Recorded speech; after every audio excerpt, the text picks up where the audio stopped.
Hey, Miss W here. I'm going to show you how to find the domain and range if you're given an equation instead of a graph.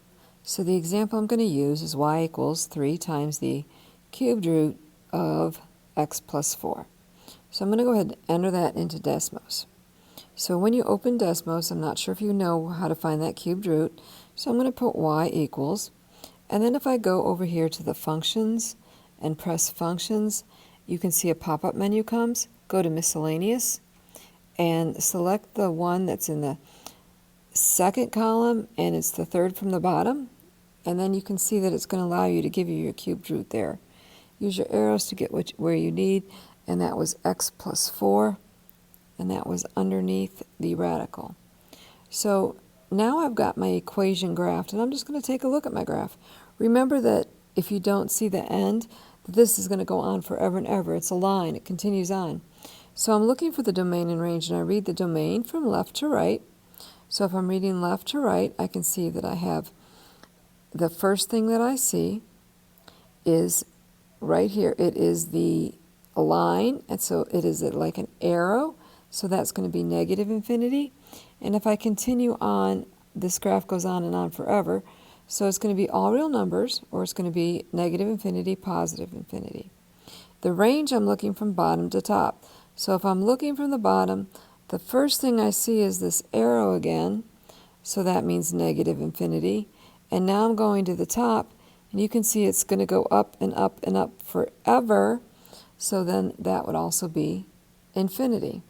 So writing in your answer here, you could either write negative infinity. That was a bad infinity symbol. Positive infinity, or all real numbers for the domain. Your range, remember, was also the same. Negative infinity, positive infinity, or all real numbers. So I'm going to do one more example with an equation, and I'm going to use an exponential one this time. So y equals 2x minus 3. So going into my Desmos again, I would have y equals 2, and then it's raised to an x. So my exponent, I'm going to hit my A, B, my x, and then my arrow key, and that is minus 3. Okay, so here I have my graph. I'm going to go ahead and look at my graph. Looking at it, I can see that I have a line again, so it goes on forever and ever. So what would be my domain? If I'm reading from left to right, the first thing I see is an arrow, so that is going to be negative infinity. And then I can see, remember, domain left to right. The last thing I see is an arrow. It's going to go up forever.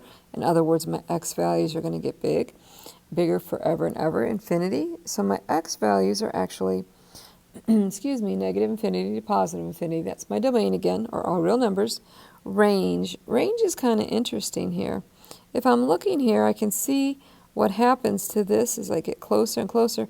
Notice that this is an asymptote.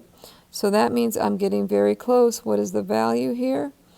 If I would look, the value is a negative 3. Notice it gets very, very close, your y values, to negative 3. So it would be parenthesis negative 3, because it's not going to be included in that.